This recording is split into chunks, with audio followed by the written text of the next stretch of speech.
دوستان عزیز، آهنگ پدر را به همه آن نفرانی که قبلگاه خود را گم کردند، قبلگاه خانواده را گم کردند و شخصا به پدر خودم میبخشم که متاسفانه امروز در قید حیات نیست. در عائله‌ای که من به وای رسیدم،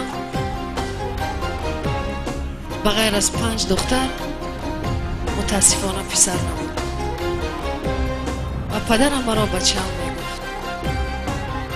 جورا جان گفته صدا میداد، شکرگزار بود که او تنها نیست.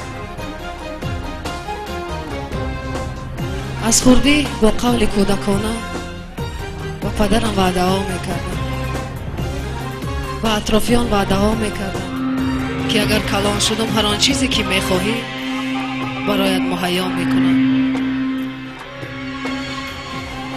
فکر میکردم که با این همه، با دیدن این همه خوشبخت میگردم و تا به امروز هر آن چیزی که کردم برای نام خود و نام پدر به خاطر او بود.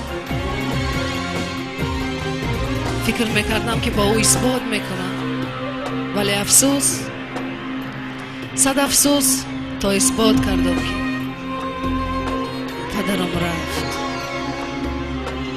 آه قنتم شکست، دنیایم تاریک.